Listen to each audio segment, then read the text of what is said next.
It's a new type of surgery and it could help control type 2 diabetes. And doctors say they've developed research to help detect autism sooner rather than later. Shannon Smith joins us now with more. Good morning. Good morning. And this new research could help doctors diagnose and treat autism earlier in children.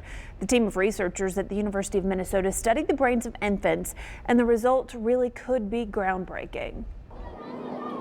1 in 68 children in the United States are autistic, and in families with an autistic child, a younger sibling is at a higher risk of developing autism.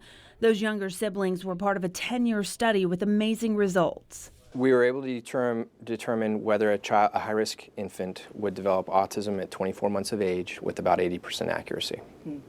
And that's pretty darn good, correct? It's very good, and importantly, it's much better than we have anything to date. These regions are mediating visual processing. Researchers studied MRIs or brain scans of 300 infants between 6 and 12 months old who are at high risk of developing autism. What they found is in children who went on to develop autism, their brains were developing differently already in the infant stage of life. It's this hyper expansion of surface area that we're seeing in these infants who go on to develop autism. So their brains are growing too fast. Usually, an autism determination is made by behavioral indicators. But with this new information, researchers say that could eventually change, and we could end up with very different outcomes for so many children. It's a better predictor than any given behavioral profile, what we can observe by our expert clinicians. So if we could start an intervention before the behaviors are manifesting, we might be able to mitigate or attenuate symptom progression altogether.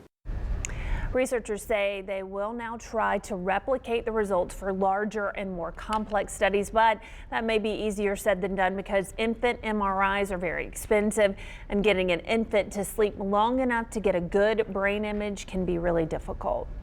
And doctors now say weight loss surgery could help people trying to control type 2 diabetes. Researchers at the Cleveland Clinic compared typical medical therapy to bariatric or gastric bypass surgery for diabetes treatment. Doctors said diabetic patients who had surgery were able to meet their target blood sugar levels and had lasting results for several years. The amount of benefits you get from this surgery in terms of improving the diabetes, improving other cardiovascular risk factors, improving quality of life, and losing weight is pretty remarkable, and it's durable.